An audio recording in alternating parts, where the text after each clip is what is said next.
You might think that you're just independent, or that you just hate conflict, or that you thrive under pressure. What if those traits are actually symptoms of a nervous system still stuck in survival mode? Today, we're going over trauma responses and the different impacts they can have on your nervous system and the way you show up in life. My name's Michael Perry. I'm joined today by Justin. This is the New Ashla Podcast.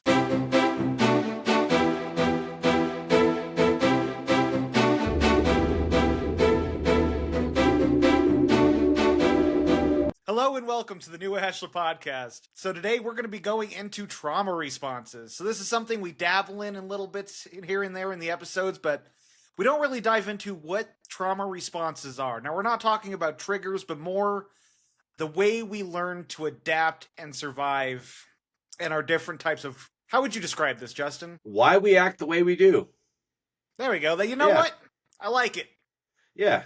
Well, I mean, look, this is a question that many of us carry, but we carry it very quietly, sometimes so quietly that we don't even notice, right?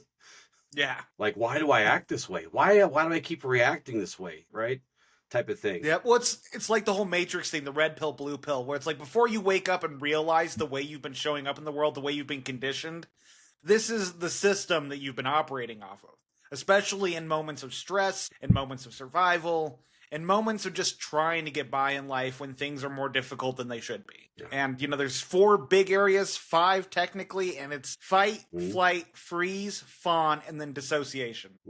Yeah, again, some of these questions you may have asked yourself. I've asked myself similar questions like, why am I doing this? Why do I keep lashing out? Or why do I keep shutting down? Or why do I feel unsafe? Why do I try to make peace at the cost of my own integrity or my own, authenticity? Yeah. So, these... I know for me, it's like what really hit home for me, especially like in that intro right there. I mean, man, I used to think I just didn't like conflict. I would go into flight mode. If I couldn't flight, I would freeze. Mm-hmm. And it's just like, I always told myself these stories, these things that allowed me to validate the way I would show up in these responses. Mm-hmm. And again, it was the stories I told myself. I just don't like conflict. I'm not going to fight you over this. And as much as that's not a bad approach for many things in life, there were important times where I should have fought. At least even now I'm learning stood up for yourself. Yeah. And we tend to kind of fall into this once we, red pill it, as you said before. We start to look at these things and go, oh my God, I'm so weak. These are not signs of weaknesses. They're not flaws in your character. No. These are trauma responses. These are mechanisms that we use to adapt to what's happening around us. And that could be tons and tons of different things. And they're probably different for each of us. The things that finally break the back, as it will, Yeah. Well, often it's cultivated in childhood. Often when we're growing up, we learn how we need to show up to appease our parents, appease our teachers, or how to get what we want, depending on what side of the spectrum you fall into. And that becomes the groundwork for how we start showing up in life, because no one ever is like, hey, I think you're being passive right now. You should stand up for yourself. Or, hey, you're being way too vocal right now. Why don't you consider other people's feelings? At least we're in a place where you can hear that, right? Yeah. Because one of the big issues is when you're stuck in one of these responses and you're not self-aware, a lot of criticism or critiquing around this can feel like an attack. Yeah. And of course, in the way of Ashla, we teach and we practice that we should always attempt to put awareness first, always trying to identify these things. And we're going to go into that today, trying to identify these things. And again, not to point out that, oh my God, you're so flawed, but so that you can start to understand them. If you haven't already done this work, you can start to understand them and start to actually take steps to, move past these things in a really healthy way. But of course, in our way, before healing takes place, there must be compassion and change. Before change can happen, there must be understanding. So that's why, we always put presence and awareness front and center, because those things precede healing and then, of course, transformation. Well, and it's like, I know for me, it's like, I remember before I started on this path, the moments of awareness I would get, I would shy away from because I didn't want to look at myself in that light. It was the shame, it was the guilt, it was the feeling inferior, whatever the emotions I felt around that. Right. And one thing that really helped me is I started looking at these things as not character flaws, but just cogs in a machine that was the cog that I learned how to run the machine off of. Yeah. And that I had to learn how to start using different cogs. I had to start gaining that awareness because as we tell you how to work on this, we talk about practice in every episode. This is probably one of the hardest areas of cultivating practice because it's the moments where you do get triggered or you get into these survival responses where you got to do that deep work, where you got to go against your very nature to start correcting these responses. And that can be so difficult because when you're think of a time you've been scared or pissed off. How hard was it for you to go back to center and be like, I'm overreacting right now. I can be present in this and I can approach this with compassion or with self-assertion.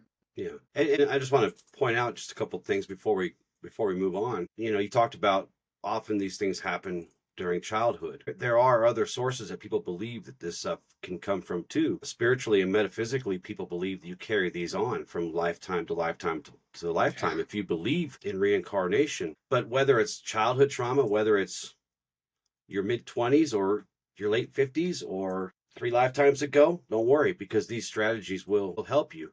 And this is where we start, right? We start not with shame or blame, as you said, because I'm sure we've all kind of felt that way as we started to wake up to the idea of these things, but with truth and compassion and courage to look at these patterns and that once protected us, because they did, that was kind of our survival mechanism.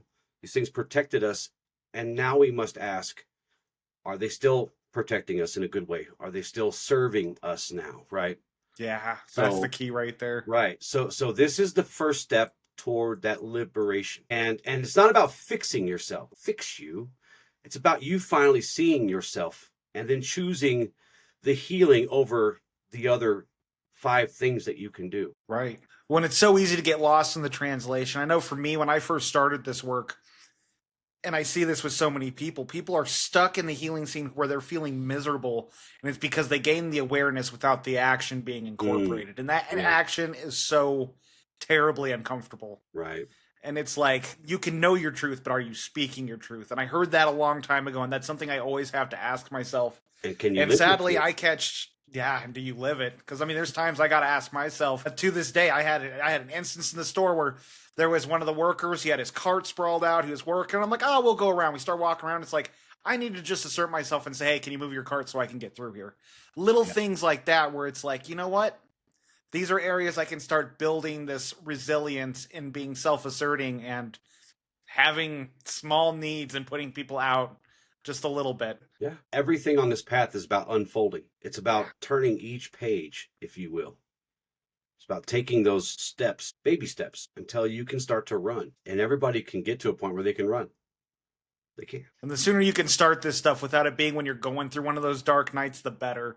Yeah. I remember I was in the heat of my PTSD. I was dealing with a lot of self-esteem issues. And luckily I had a workspace that really wanted to work with me. And I remember going into my review and they had a lot of concerns because I had a lot of issues come up that year. And I felt myself going into freeze mode because I couldn't have flied away from it. And it was great because I'm like, hey, just give me a minute. And I was able to start breathing, regulating my nervous system, and get my brain back on track. Because with freeze, as we'll go into, I mean, parts of your brain starts to shut down and it tries to get tunnel vision. It's like, nope, I can bring myself to center. I am safe right now. Right. And that's perfect because instead of freezing, we want to pause, like you said. Yeah. Pause for a moment. Not like deer in the headlights, right? Just, oh God, what's not literal on? Freeze. Not literal freeze. Just pause for a moment. Yeah.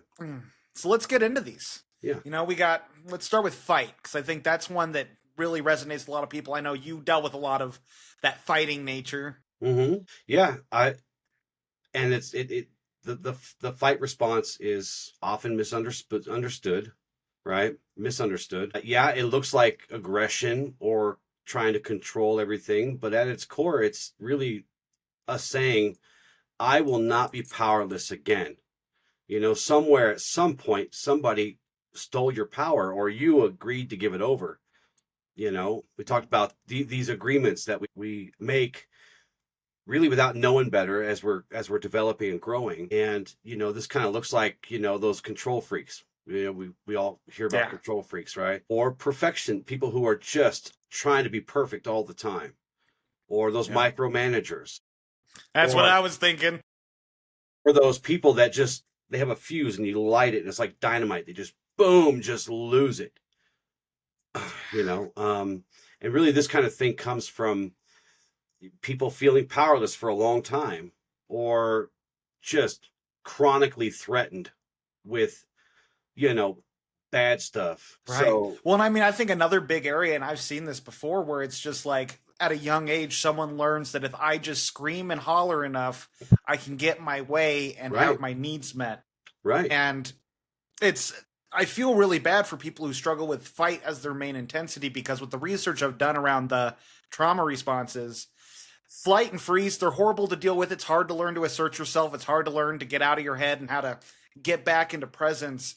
But it's so much harder for people with a fight mechanism because they get their needs met more often than not with this mechanism. So it's a right. lot harder for them to find justification in fixing it. And it's harder for people around them to support a more healthy, positive way because they're just flipping out.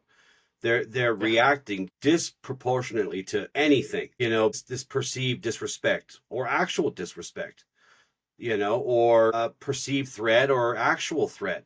They just snap sometimes, and Yeah. it's not always the same. So, you know, they're caretakers and they're partners as they get older, and these things, it's really tough for the outside person, their partners or whatever, to deal with too, because man, they just go from 0 to 100. Yep. But you know, and really this is again from past violations, we'll call it, because they're still trying to defend themselves back there when they didn't have the power. Now they have power. Maybe they've grown bigger and stronger and now they can assert that. And it's the whole never again type thing, right? It's that whole never Yeah. again mentality. But in our way, we teach that true strength doesn't come from dominating. It does not come from lording over others or controlling others. It comes from grounded presence. And really, the fighter in us must learn to soften without surrendering their dignity and their pride and their integrity. For me, my daughters did that for me. You know, I had to learn to coexist with, and I don't know how to say this without sounding like I'm dissing them or whatever, but you know, they softened me. They helped me soften up. I'm away from that. So Well, I think you hit on a real key point when it comes to this is it's like no, I will not be hurt again. I will not be mhm, powerless again. never again. And Yeah. so often it's I will keep everyone at arm's length. I will demand what I need. But in turn, what they unconsciously are doing, whether they desire it or not, is they want everyone else to keep them at arm's length too. Right. It's afraid of trust. There's a fear of trusting other people, and there's a fear of vulnerability because vulnerability means weakness. Not that it does, but Right. Well, and you know, and flight is kind of like that too. This is that response that kind of tells you keep moving or you'll be hurt again, right? you know, It goes from never again to dude, keep going, keep it moving. If they can't catch up to you, they can't you hurt you type of thing. yeah. Well, let's go into flight a little bit. I think that's another big one. I know that was one I struggled with a lot, and a lot of it is being like a workaholic, not seeming to relax. I know Yeah. that was one of my biggest things. I would dissociate a lot, but in my dissociation, it was never full distraction. It was always me feeling like I was running from something. I was always afraid to be with my thoughts. And so I Right. would do everything I could to just keep moving, doing one thing or another, bouncing like a pinball between all my goals and all the things I had going on in my life. Right. Just constant busyness and just pure anxiety. Because that's the Mm, biggest issue when you get into flight mode is if you catch yourself where you're more anxious than not more often than not, even when nothing's going on, there is a good chance you have a lot of this flight energy that's right. still stuck back then, like we were saying with the fight energy. Hmm. It's this is all these emotions we've repressed, and it's slowly built this mountain of a coping mechanism. And I Yeah. know for me, it's like somatics has been the number one thing I've needed to start implementing into my life to help me become less flighty. You talk about like cranes or gazelles when they get into conflict or they're running for their lives, they get done, they shake it off, they spasm almost. You can see it online. Yeah. And when they do that, it's to get all that energy out of their nervous system. Us as people, we don't do that. And so that energy stays within us. So either we get Hmm. resolution or we repress. And sadly, for those with flight, we don't stick around long enough to get resolution. Well, no, because you're equating safety with motion or productivity or Yeah. busyness or whatever. Escape. Yeah. Always needing a new project or a new partner or a new plan, and never able to be still, because stillness at one time or many times in the past for somebody meant danger of some kind or perceived danger. It's something important to point out here. Not all of these come from actual acts or actions against us. Many of them come from perceived acts or actions, things that we just didn't understand at the time. I'm glad you brought that up. But the mind, the body does not know the difference, right? We talked about this before, where, you have to be careful. It's just as an example, you got to be careful what you say to yourself all the time, because your mind, your subconscious mind it doesn't have a sense of humor. It doesn't understand. It only understands that input in means, input out. And that's all it knows. So right. A lot of these things are perceived versus being real. I'm not taking away from anybody who actually had this stuff happen, because there are things that do happen that then create this cycle of perceived things too, where we're just overthinking about these different responses. But again, in Ashla, where do we go for this one? We return to stillness, not to punish ourselves, not to prove a point, but in stillness is where we find power. Because the one who's always running learns that peace eventually isn't found by running away. It's found by staying, by being still and finding that stillness, here, even if just for a few moments. Yeah. Well, and kind of like you were saying about the body and the mind do not know the difference. I love Joe Dispenza's work. He was one of the first spiritual leaders that really got me to contemplate how trauma stores in our body. Yeah. And he talks about our bodies, our minds do not have a concept of time. And if something happens to us that's repressed in us and it gets activated again, kind of like we were talking about earlier about how the flight is from an earlier epidemic, the fighting is from something that happened earlier to us, our bodies and minds don't know the difference. The minute we feel our nervous systems kick online is the minute we are regressed to that period of time where we felt helpless and we needed to do something about it. And so that'll automatically put us into these cycles. And that's actually the root mechanism of all these trauma responses is there's a period of time where we had a horrible situation, usually helpless, whether we were young or a relationship or whatever in life. Yeah. We didn't get to cope with it well. And so we started cultivating these mechanisms to survive if something like that happens again. And the issue is other things can trigger us, cause that reaction, and we build upon this mountain of things that activate this response. And soon you're fighting over everything. You're running from any conversation. Right. Or you're trying to get out of there, man, as fast as you can. You're looking for an out. So sometimes you'll just agree with dumb things just to move it along. Yeah. And another key thing to note why we go. Oh, go ahead. Well, I was just gonna say, and for folks who tend to fly, 30 minutes can feel like 13. Well, one of the key things to think about as we go through these, you don't have to just identify with one of these. These are just the types of strategies that are inherent within us that we cultivate over time, but we could easily have 1, 2, 3, 4, 5, all of these. I've gone through 1, 2, 3. I've gone through at least 3 of them that I'm aware of. So yeah, 100%, dude. Yeah. And I know, like I was saying earlier, I kind of have a staging for flight and freeze. Flight is my first reaction. If I can't run, then I go into freeze mode. Right. And then playing possum, as they call it, right? So let's jump into freeze. That's your emergency brake, man. That's just well said. You know what I mean? It's just like grabbing that brake and just pulling it back as hard as you can. And this really comes when you're in a situation where nothing feels safe. Not the fighting, not the flying or the pleasing or the whatever. And you just it's like they say, if you stand really still when a T-Rex is around, they won't see you. You're trying to turn invisible, right? If I don't move, they won't see me anymore. Right. Yeah. And this looks like procrastination and never being able to make a decision or spacing out all the time. Emotional numbness, you get to that point where your system just shuts down. Like I was describing with my workplace when I was going through my review, I felt these centers of my brain shutting off, my critical thinking, my ability to articulate and have meaningful conversation. It's like regroup, reground. All right, you're in a safe place. How did they come at you? So this was during a lot of the traumatic events I was going through, and I had a lot of errors that year. So I knew it was not going to be a good review. But they were bringing it up. They were wanting to take away a lot of my responsibilities, and it was all these things. And in the end, it was like, I felt attacked, but luckily I knew this was coming from a place of these people cared about me. Yeah, They because they wanted me didn't to fire succeed you, in the right? I workplace. mean, you have a Yeah, good no, job. They didn't fire you. They could have just, exactly. yeah. So we were able to, once I was able to ground myself, we were able to discuss like what areas can I focus on, what Mm, responsibilities could I pass on to other people, and it was a humbling experience because no one likes to mm. be told you're not doing a good No, job. nobody does. Yeah. Yeah. But getting to that grounded space, and the best part was I could take that moment. I was able to tell them straight up, just like, hey, I'm soaking this all in real quick. Just give me like a few minutes to just sort of ground my thoughts. If you Started see my eyes breathing. like twitching and stuff, just bear with me. Yeah, just bear with me. And luckily, I mean, again, I was going through hell. This was Yeah. after the death of my significant other, and then Yeah. going through that trauma bond, and just my life was in shambles at this point in time. Right.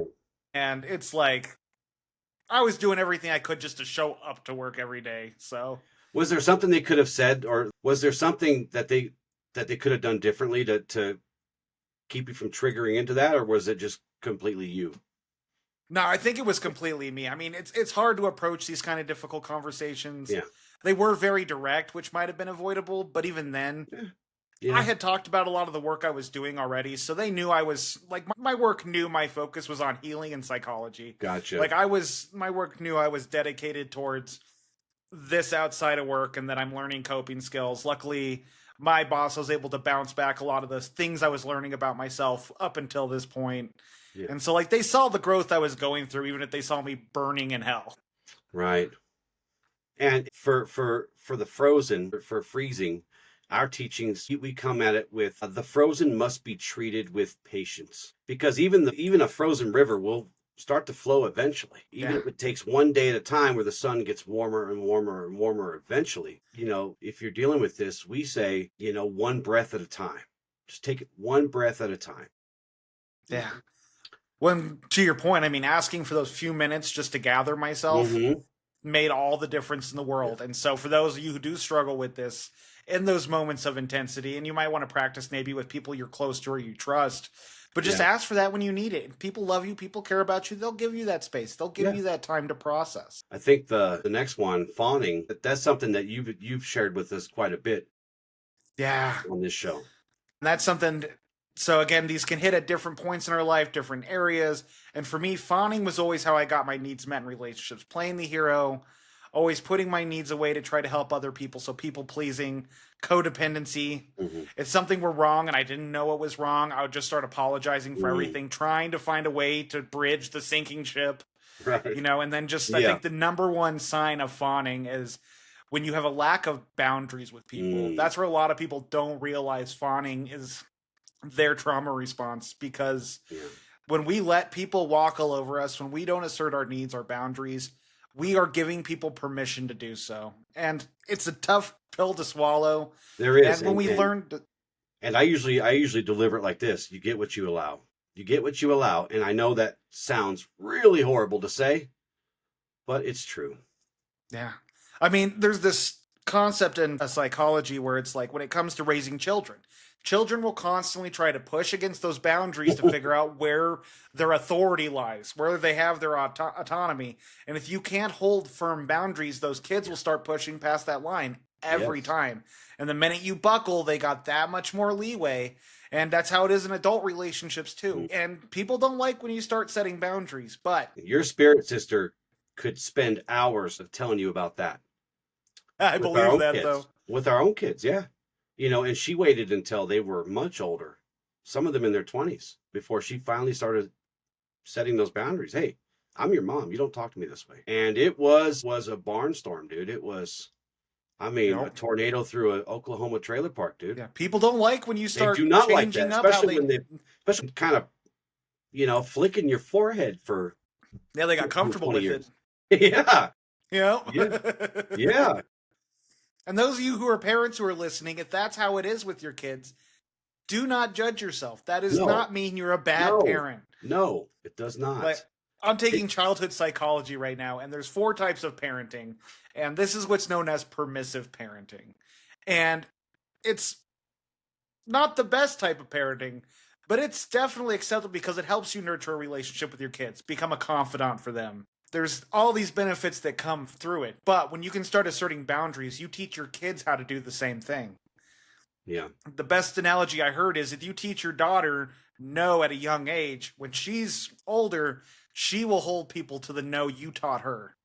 And Yeah. it's like, that hit me Uh-huh. hard. That hit me hard. Uh-huh. Yeah, I used to tell them I just like saying no. I like when you ask me because I like saying no. I'm just I'm going to kidding. remember that. Put that in Just the kidding. book. there's a fifth way to parent. That's the master Bane way of parenting, which Laying the is law. just seat of your pants. It gets easier as you have, you go down the line, it gets easier. No, and all kidding aside, this fawning thing comes from being afraid of being abandoned, Yeah. afraid of fighting, or Rejection. rejection. You're always saying yes, even when it means betraying yourself and betraying your authenticity. And of course, in Ashla, we teach that there is a very, very, very big sacredness of self. Your authentic self is the most sacred thing in this work and this path. And really, if you're fawning, you have to start learning to reclaim your sovereignty, your free will. We just did a show on free will that will hit, by the time this is out, it would have hit on Tuesday. It'll be the last So, episode. Check it out. It'll be the episode before this one. So, and we really were talking a lot about free will and things like that. So listen, kindness is beautiful. I will never say it's a pillar of our path because it's better to be good than nice. Yep. Right? Yep. Better to be good than nice because you can always be good. You can't always be nice.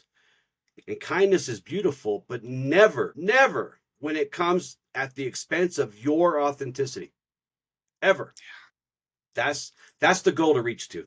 That's our bar to reach to with fawning. Yeah. Try to set those boundaries to where you don't have to sell yourself, your authenticity, just to make someone else feel better. Because it's better to be good than nice. Well, and I'm glad you brought that up because I'll be honest, that was one of the big things for me is I always thought those two things were synonymous. I thought they were the exact same thing. Mm-hmm. I thought that I was being permissive. It's because I accepted everyone as they were. I accepted their behaviors, whatever. Yeah. And that was along the lines of the excuses I made. Mm-hmm. And every year I do a theme for like, what is this theme this year?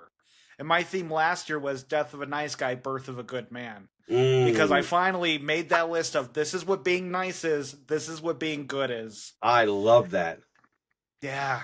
I really embodied it. I stopped putting up with stuff from people. You did. I started setting boundaries, and it's really paid off, especially in the areas of self-esteem and self-respect. He used to be so nice to me, not so much anymore. You can't see the black eye. Yeah, that's awesome. I love that. Yeah. Death of a Nice Guy. Yeah.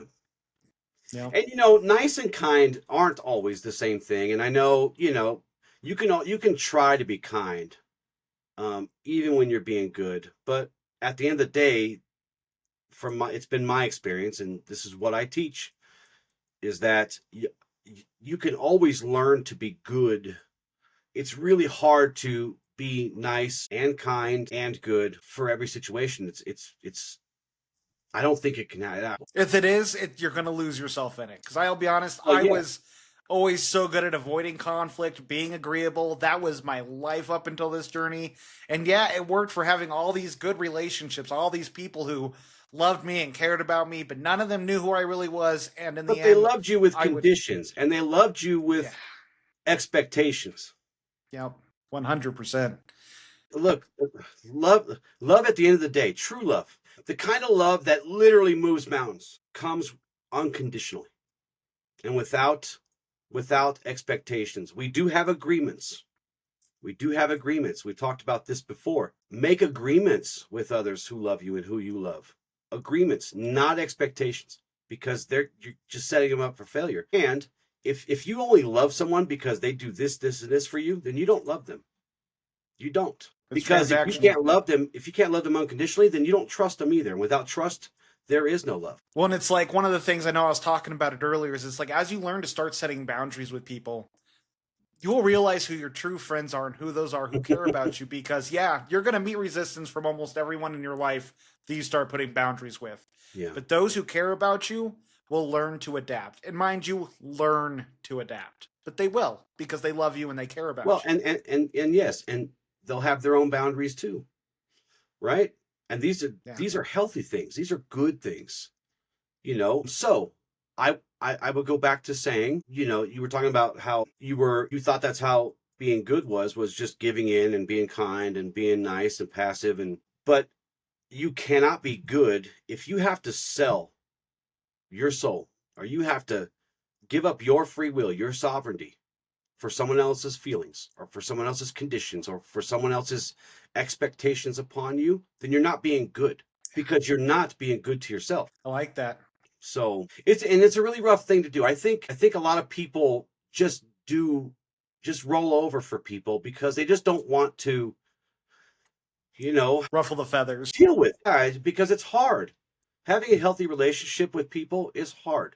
And I won't say it's hard like it's a chore, but it comes with its opportunities, because, you know, we wake up different people sometimes every day, and things happen to us. You know, our parents die, or we get fired, or, you know, whatever. And that makes us a Yeah. different person for a little bit, until we go through that grief process and get over it, or at least get past it. You know, you don't ever get over it for some things, but, you know, until you get past it, you're going to be a little different. So that's why these healthy, unconditionally loved relationships, they're hard, and it's just part of it. It's part of it. So one thing I want to bring up around fawning, and I'm seeing this become a big thing in the spiritual community, is guys who are nice guys, they go through life being nice, and they hit this snapping point where, you know, they get requested enough that they break, and then they start asserting themselves, and that's when the nice guy really starts getting into his masculine energy.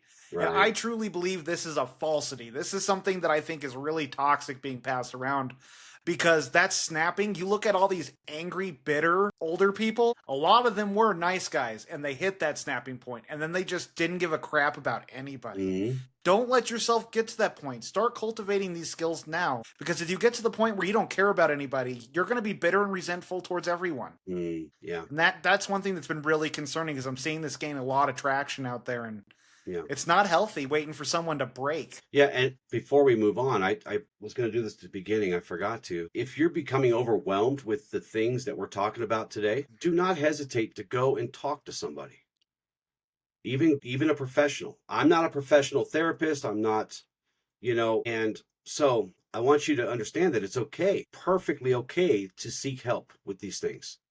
That's why It's these people, encouraged. that's why these people exist. So they are one part of the healing machine, right? Don't be afraid to talk to people about these things. And if you are talking to somebody already, again, anything that we suggest, or any exercises, or anything we offer you today, make sure you clear it with your helpers before you just drop your therapy and do it, right? Because this is some heavy stuff. We've talked about lots of shadow work, and this is confronting Right these aligned things. with that. You know, yeah, confronting these things are really heavy. No, I'm glad you brought that up. We need to start just incorporating that at the beginning of every episode, because I think it's just so profound. Because we have these insights, we have this experience, and we want to Mhm. share it. Yeah. But it truly, this is not easy work. This is very humbling work. Yeah. And to start making these changes in life, it can be distressing, to say the least. Well, and we don't know, we don't know how people are showing up. You Yeah. know, they view us via the magic box, and we can't meet everyone where they are. So, you know, and there's lots of ways to heal. There are. And sometimes we need help, but I just want to encourage you to not feel bad about it. Not feel like there's some taboo around talking to a therapist, or talking to a doctor, or talking to a coach, or talking to a spiritual advisor, whatever. You know, of course, I always come from the idea that the more holistic, the better. So what about those people who just unplug from the matrix? They just, you know what? The hell with all of you. I'm out of here.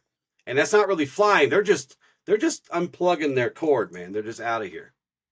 You know, I'm glad you know, as I talk about these people who break and Yeah. they go the opposite direction, that was the trajectory of my life. I have Mhm. analyzed where I was when we started doing the shadow work together, when I started getting into shadow work, and I Yeah. didn't really have a great understanding. I was trying to take on my insecurities and all this stuff myself.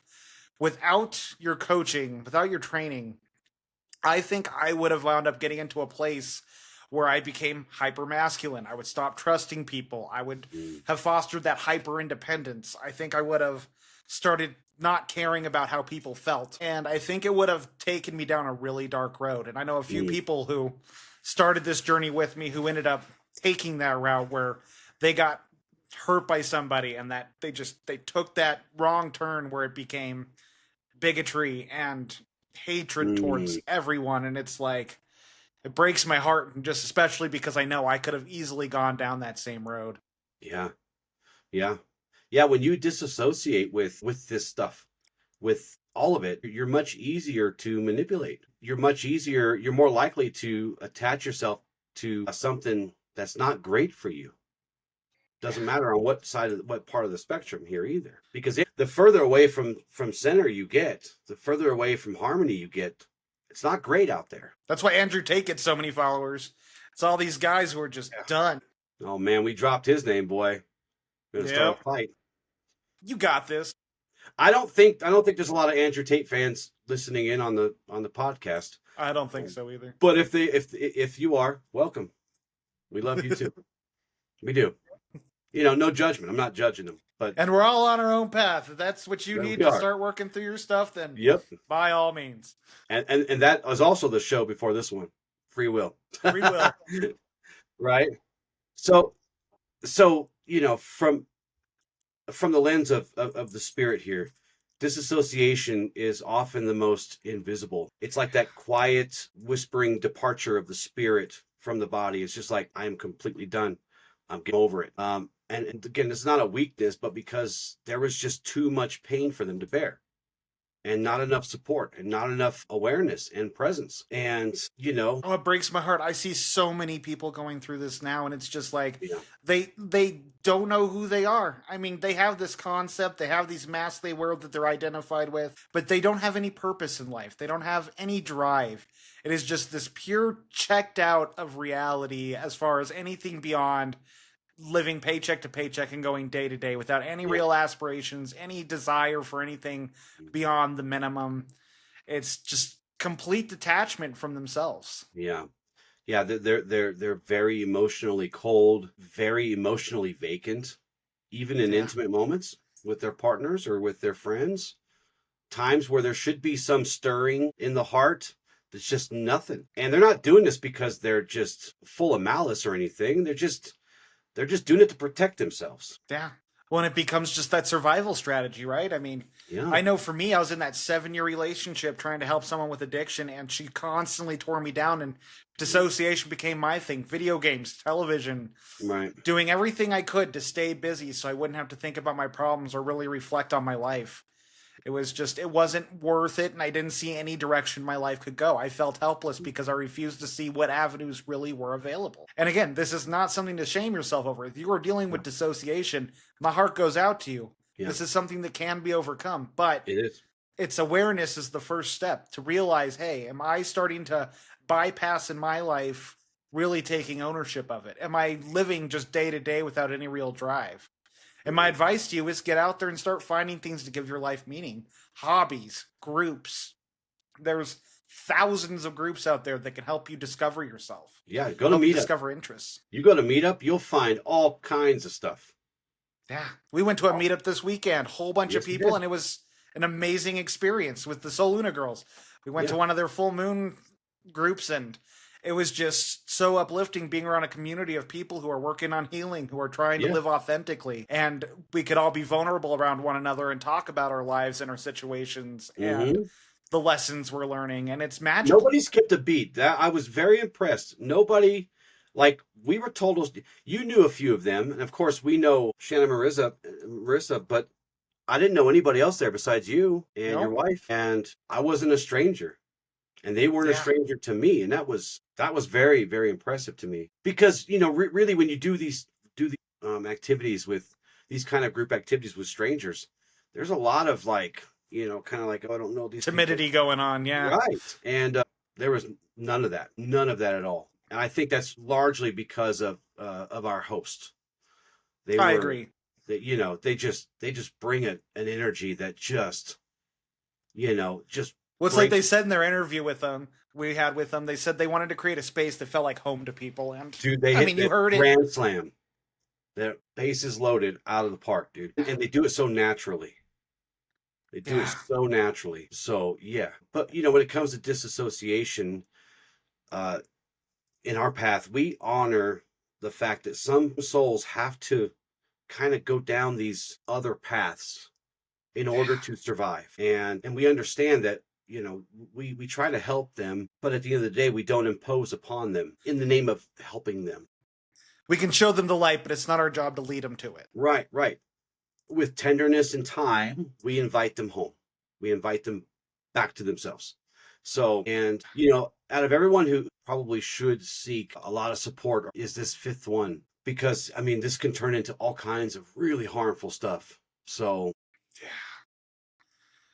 Well, and again, and it's you that know, compounding effect we're talking about. These trauma yeah, responses that we carry through our life, I mean, we just build on them and build on them, and they become mhm, more and more of our identity and more right, how we approach life. You know, I remember when I got out of my relationship of 7 years, it's like one of the things everyone's saying is, well, now that you're dating girls your age, you're going to have a lot more baggage you're dealing with.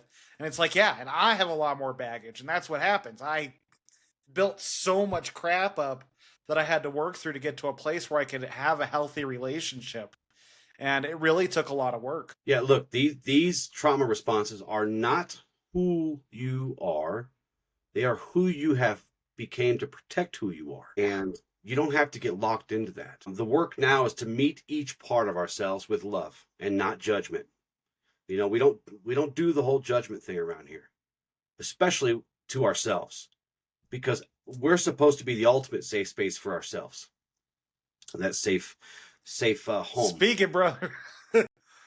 And once you start to become aware of this stuff, to witness these patterns, not with shame, not with guilt, not with judgment, and Judgment. Yeah. and to begin that slow return back to authenticity.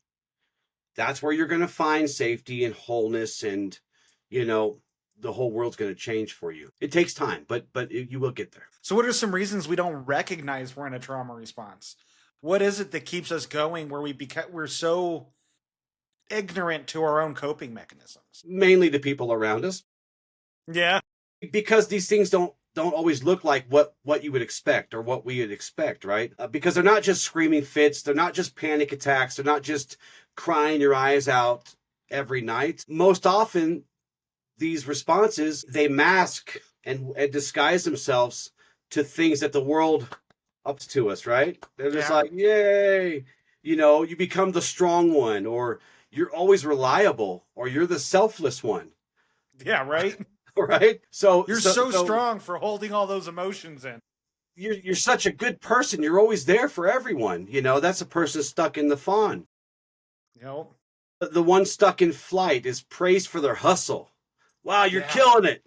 So productive. Your bosses love that. Yeah, right? The one in fight gets applauded for being a natural leader. Oh, you're so assertive, a real go-getter. You You know, know? but no one ever asks us, and we never ask ourselves, yeah, we are these things, but at what cost? Yeah. What is the cost of this? And when our trauma is applauded, it's really hard to question it, because it's like, okay, well, I guess I'm on the right road. So we wear this praise and we wear this stuff like an armor. Yeah, it becomes an identity. This is just how I Right. am. Right. But you don't realize that underneath the armor, you're bleeding somewhere, Yeah. because the armor is whole. It's complete. There's no holes, but you're bleeding under there if these are trauma responses. Now, I'll say that you can be killing it and you can be productive without dealing with trauma. This isn't a either or thing, but you know, you really should introspect. We do this introspection all the time Yeah. to make sure, because maybe you are out there killing it. Maybe, you know, maybe you really are a good person.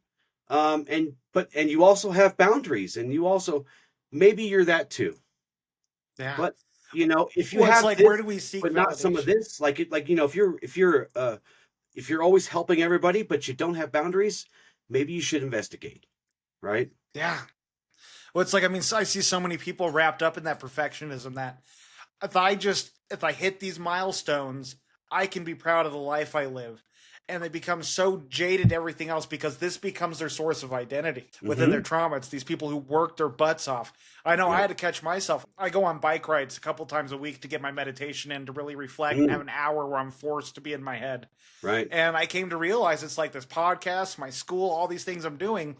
I'm proud of myself for doing them, but I cannot let these be the cornerstones I use to validate my life. That's right. These are things that I am doing and I'm proud of, but Yes. I need to validate who I am right now for who I am and not my accomplishments or anything. It's that whole who am I meditation you taught me, right? Mm-hmm. It's being able to dig past these layers I'm building on myself because, yeah, this is a healthier form of validation than people pleasing, but it's Yeah. still seeking validation through external sources instead of just being proud and loving myself for who I am despite the things I'm doing.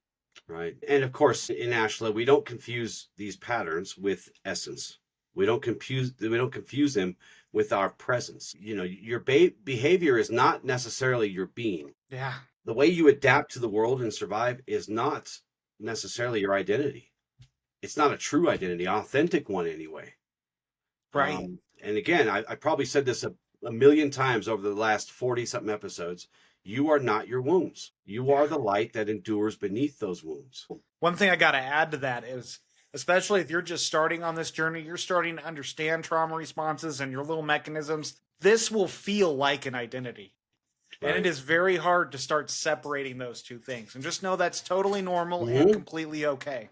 I mean, I'm 2 years into this and I'm still learning my triggers, still learning how to work through these when they come up. It's a lifelong practice, but It is. if you feel like this is an identity, I'm never going to shake this. One, change that belief pattern, but two, it's okay to feel like it's so deeply ingrained into your personality at the moment because that's natural. That's totally normal. Yeah. This is your whole life up until this point has been built this way. It's going to take a whole lot of time to stop living, breaking the habit of being yourself. And you know, another reason why we don't recognize these very easily is because most of us weren't taught how to identify these things. We didn't have the language to go, I need to pause for a second. Yeah, right. And many of us, and this is not a slam on anybody, but many of us didn't have anyone around that modeled this kind of ideal of reflection. So, and really, even now, most of us still don't have a good place to go or a people to go to all the time where they can just be vulnerable and be seen without being judged or Yeah. someone trying to fix you. Yeah. No, it's so true though. Well, and then not only that, but even just giving yourself a safe space to deal with your thoughts. I mean, that's why we preach meditation in every episode, literally Yeah. every episode. We hound in meditation. We give you meditations. And And I journaling. guarantee you, over 80% of our listeners do not meditate. It is not an easy skill, but it's because everyone wants noise. Because the minute they sit in that silence, the mind goes crazy. Yeah. It's like, what are you doing? What are you doing? Stop it. Stop. You know? Stop staring me down. Right? Yeah. Stop staring me down. And journaling is another thing we hit on every episode because that's how you reflect. You know? You get those crazy thoughts out. Yeah. You know, one of the Get best off parts paper. about journaling is when your mind's going crazy, your mind has to slow down. Your pen cannot keep up with your Right. 70,000 words a day mind. Like, Well, at least, yeah, if you ever want to read it again, probably too. It's just scribble. Yeah. Another one is this cult. It comes from our cultural and generational normalization. These things are so deeply woven into our upbringing and in our caretakers. You know, the generation above us and the generation below us just gets kind of, for example, like hustle culture. You know, it's like, do it until you burn out, buddy. We want to see you burn out. That's hustle. That's hustle. Well, it's crazy. I mean, I'm taking anthropology right now for one of my classes, and anthropology is the study of cultures. Yeah. And I'm writing a paper right now on the Mayan people. And it's just, it's crazy as I've dove into these cultures, Yeah. seeing how vastly different their perspective and value systems are built. Because, like, for them, it's all about sustainability. It's about what can I do that brings energy back into life? How can I conserve resources and bring them into a whole new thing? If I eat something and have a husk left over, can I plant it? Can I compost it? Stuff like that. But it's just these values that are so ingrained in American society. I love America. I'm pro-America. But America is also very heavily based on how much can I build, how much can I hustle, and how much of myself can I sacrifice to live a life of meaning. Everything And that's comes at a dangerous. price. Everything comes at a price. The bill comes due eventually, right? And then and for us at our age, it's kind of this whole we don't talk about these things. Just push it Nope. down and move on. All the old folks in my life, the folks older than me, that's what they always say. Boys don't cry. Push it down. We don't talk about these things. No one cares about your feelings, so you shouldn't either. Learn to deal with it. And Yep. that's not good. Well, and even now, I mean, one of the things I'm realizing in culture as we're starting to teach men that it's okay to experience emotion, it's also, there's only one real emotion we're teaching men it's okay to feel, and that's sadness, Yeah. which can be toxic in itself. It's important to feel sadness, but it's also okay to feel anger as long as you're responsible with your anger. Yes. Well, yeah. You have to be present. This goes back to presence. You Yep. need to experience your life in the moment. And if you're sad in that moment, then you're sad. If you're happy, then you're happy. If you're angry, you're angry. But don't stay long. Don't linger. That's really the key. 100%. So how can we begin to start noticing our own patterns? Awareness.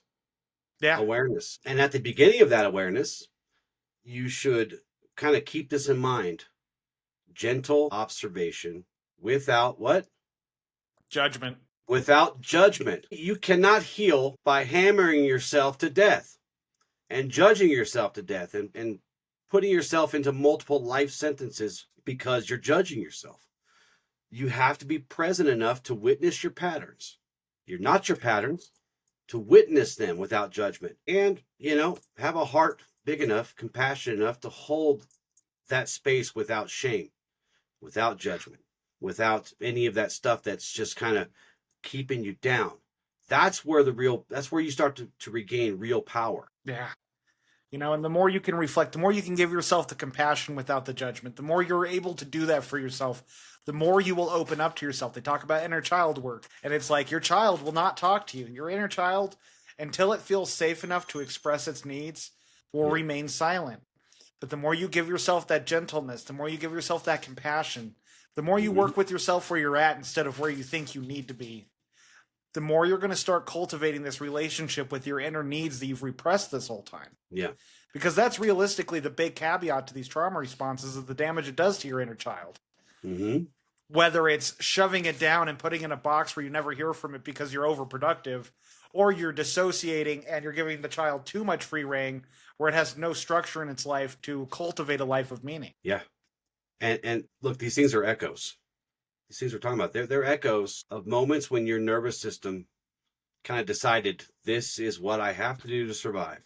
And it may be one or all five of these, or three of them, or two of them. But now I'm inviting you to not try to fix, not try to force everything, but to listen, because you don't have to always just survive. You can't start to awaken until you decide that you're going to start not always trying to survive. But the first step to that is being still enough and being courageous enough to start seeing what you've been doing on autopilot. Well, it's just that whole mind-body connection, right? I mean, so often we let our bodies dictate what's going on in our life. I like to look at my mind as we go into this work, we start to realize we are not our thoughts. Our thoughts, our minds are a separate entity than our souls. Mm-hmm. And whenever our body has a response, whenever one of these triggers happen, one of these trauma responses kick online, our mind is like a pool of water. If it's still, if it's clear, we have clarity. But the minute one of these emotions touches it, it dyes the water of the mind a different color. Right. And we lose that clarity. We lose that connection between our soul and our mind and our body. We must create unity. We must create peace. There's an axiom for it. It's one of my favorites. Let's see if I can quote it close enough. That if you're in the eye of the storm, be still and wait for the storm to pass, because there will always be light. Mm-hmm. Close enough. Because when you're in that storm, it's very easy to let the storm carry you off where it wants to carry you, whether it's running, fighting, freezing, fawning, whatever. Be still. Allow that storm to happen and search for that light. And when you find that light, you can grab onto it and begin to get in touch with your spirit instead of letting your emotions take you for a ride. Right. One of the biggest parts of this path is emotional mastery. And it does not mean Hmm. being master over your emotions. It doesn't mean being devoid of emotions. Right. It means being able to flow with our emotions, to allow them to come up and not let them dictate our responses, but to let them give us messages. Yeah. Your body is a compass, and it points you in the direction you need to look. Yeah. Because these things don't just live in your memories, in your mind. They live in your muscles and in your breath and in your posture and your reactions, right? Think of Yep. things like this. Does your chest tighten when someone criticizes you? Um, when somebody evokes some emotions, do you feel sleepy, or do you just feel nothing? Do you jump into action when no one asked for you to jump into action? Yo. These aren't just your quirks. You know, we all say, "Oh, these are just my quirks." No, they're This is just how cues. I am. They're messengers. They're cues to what's happening potentially. And once you start to notice them one by one, you start to reclaim this space between the trigger and the response, and you start to have the power of choice, and you reclaim your presence, and you're in the moment. Once you start seeing these, and you said earlier that you know little by little I'm getting through them, and I'll be a lifetime. It will, because they're the world always finds new ways to poke at us, don't it? Yeah.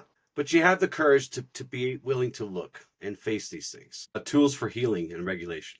So some of the things we can do to start working through this when we start feeling these triggers is one like I was talking about earlier. Pause, breathe. Mm. Allow yourself to calm your nervous system. Again, your mind's picking up on that energy, your mind is then focusing on it. Get into your body, allow yourself to bring that heart rate down. Bring breath back into your system. Somatic work, that's one of my favorites, and that's something more to do outside of the experience. Unless it's the fight, then go out for a run. Go get a punching bag or something. Get a release of that tension. You can find somatic resources on YouTube. There's so many different things. I've seen a lot of these screaming workshops, Yeah, and they have intrigued the hell out of me. yeah, yeah. Those are crazy. I've come across a few of those lately, and I'm just like, wow, I've just been doing that at home for free. Yeah, right. Especially considering what those places charge. I do that, I sometimes I do that in traffic. I just do it for free. Yep. Yeah. Go outside, touch stones, trees. Feel, if it's safe to do so, walk barefoot for a minute in the grass. Touch the Let grass. the ions of the earth go through you, ground you. Yeah, breathe into your belly. Man, that's a good one. Yeah. Long, slow exhales, and breathe into your belly and then into your chest, and hold it for a minute and reset that nerve. Yeah. I've talked about the exercise before where it's like, do the whole, what are 5 things I can see? Mm-hmm. What are 4 things I can hear? What are 3 things I can smell? 2 things I can taste? And what can I feel? I think I mixed those up, but you get the idea. You started off good, and then you kind of went off the rails there. But it's about engaging your senses in the now, however you want to becoming do present. it. Yeah, because again, often these responses, your thoughts are going back to that previous trauma, and even if you're not directly thinking about it, you're definitely thinking how you can handle this situation differently than you did that one time. So allow yourself to become present. Assure yourself this isn't the same moment that you went through. Right. That's one of the things I found the most powerful is standing up for myself wasn't safe when I was a kid. I had moments where it really backfired in my face. And now I can just tell myself it's safe to express myself. It's safe to stand up for myself and not have consequences like I did as a kid, because that's what happens. I get into that, I'm a kid, I'm helpless, I can't stand up to the parents, I can't stand up to the teachers. Right. Yeah. No. And you said before the whole inner child. We hear a lot now. I see it in these videos a lot now that you let yourself become the person that you needed as a child. Yeah. Right. Well, even better, one of the greatest analogies I ever heard, and it's so true. We are who we needed as a kid. So the person you are today is the exact thing your child needed. Sorry. You're right. I don't mean to interrupt you mid-walk. Your child self. Yeah. Yeah. Half a bag. Yeah, you become who your child needed growing up. And, we talk about nervous system regulation. You can't just comfort a nervous system. You need tools. Yeah. You can't just talk to your nervous system and expect it to calm down. I mean, you can, but you should have tools too. And Yeah. breath work, the whole 4 for 4 for 4 for 4. That's what we use it's what we call a calming breath. I know there's some that do Yeah. other numbers, but we were talking about cold water. We were talking about Saluna a minute ago, Yeah. and Cold water exposure. My the God. cold water thing. Yeah. That's a great way, and it's also a great way to build resilience with your nervous system because when you do the cold water plunges, it puts your body into a state of a trauma response, which allows you to learn how to breathe through it, how to ground yourself. And when we did that 3 minutes in cold exposure, Hmm. it was my nervous system was not happy for like the first 45 seconds. I could feel my body being like, get the hell out of here. What are you But doing, once, bro? like, What's yeah, happening? What is what's happening around happening? us? I can't see. But then it starts calming down. It starts relaxing, and you feel it in your body, but you feel empowered and in control. Right. And that's a great way to start cultivating this, the way to simulate nervous system dysregulation. Well, Yeah. I don't know if it's necessarily simulate, but A good old fashioned hug. I love hugs.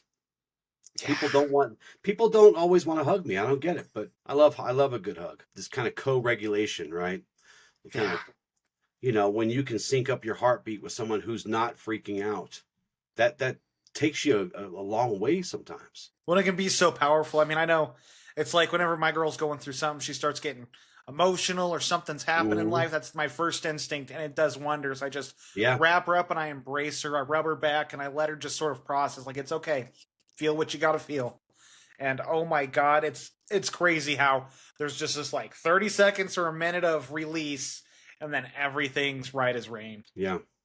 And I'll say it again with this kind of work. Another tool is therapy or trauma coaching, some sort of trauma coaching or therapy. Again, there is no weakness in seeking support because some things are just too big for us to hold by ourselves. They just really are. And that's I just think the truth, everyone man. needs therapy to a degree. It's just that's just the truth. And especially working with someone who becomes, and we talked about this in the last episode, someone who can be a good mirror, right? Yeah. If you need a mirror, someone could be a good mirror, or someone like me who could be a good map, Yeah. right? I'm also a decent mirror, but oftentimes I'm more of a map. Say, okay, follow me. I'm going to show you the way, and then off you go. Let you I'll be explore. watching you. I'll be watching you, but I got your back. Just kind of go. Yep. So, and just as kind of a side note to this, it's really sad because not a lot of people have good access to these things.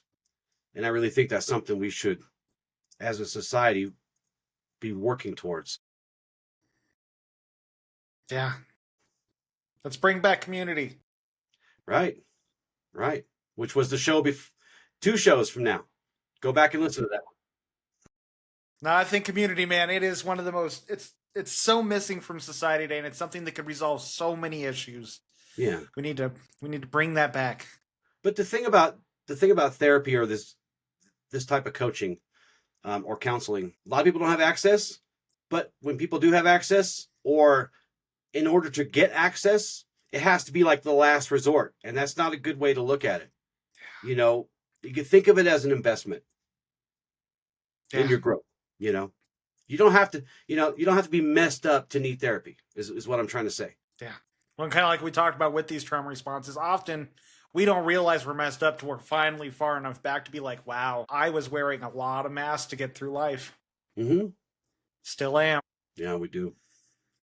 And just, again, these responses helped you survive. They don't have to run your life anymore. You can bring yourself to a place of authenticity bit by bit. It's a slow and gentle practice, but the more you do it, the more you get in touch with your true nature, the easier the work becomes. It's not becoming someone new. It's going back to who you were before you learned these things. It's remembering. Yeah. Right. It's remembering. It's always about remembering. That's why we teach the way we do. I'm helping you remember. I'm trying to. Sometimes I gotta, apply the good old law of confusion so that you remember. So you seek and remember. But it's about remembering. It's not about fixing. And, look, the way we act, especially in those reactive type situations, it's not a reflection of who we truly are. All right. It's a reflection of where we've been wounded or where we've adapted or where we've learned to survive. But survival is not the end of this path or any path that you're walking. Survival is not the end of it. Not forever anyway.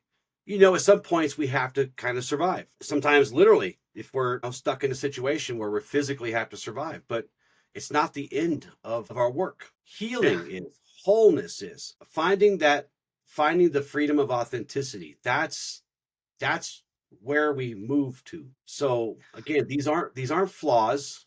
These again, they're just echoes of another part of ourself or another self, usually from the past, doing everything they can to feel safe and feel love and feel seen and feel heard. But once we start to do this work, once we start to become aware, we get to choose a different way. And it's not because we were wrong before, right?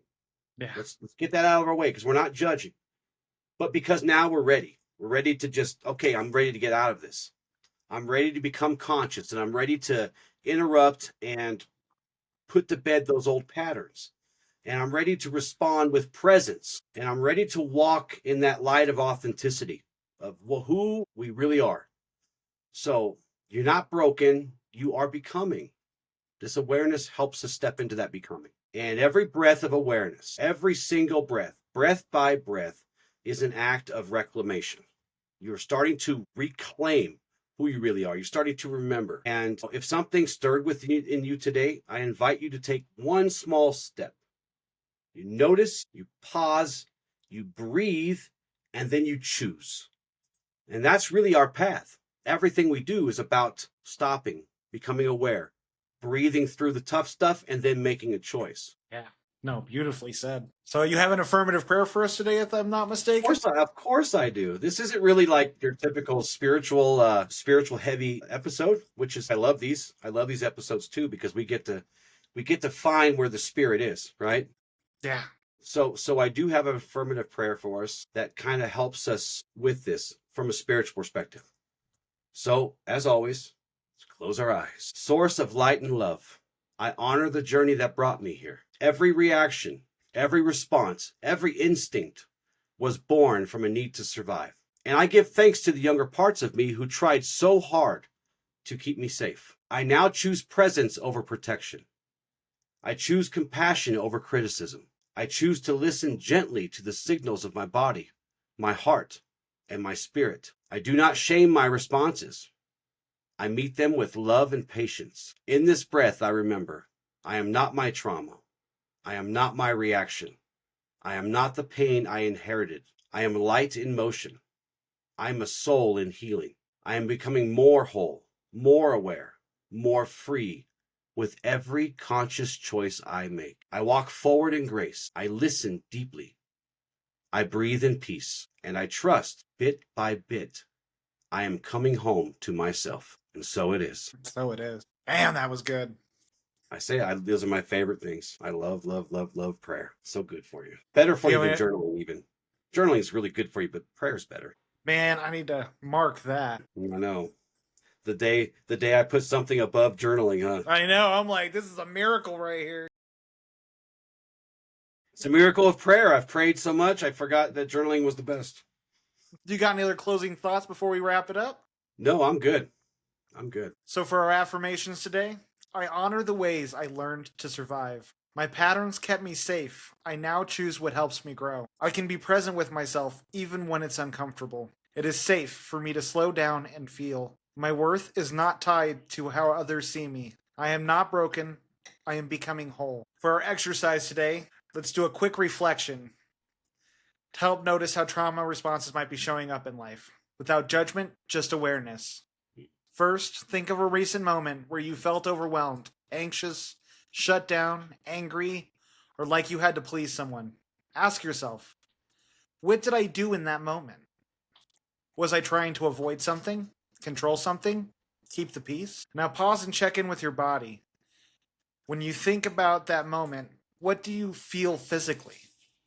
Is your chest tight? Is your jaw clenched? Do you feel numb or restless? Now gently say to yourself, this is how I learned to stay safe. I don't need to shame it.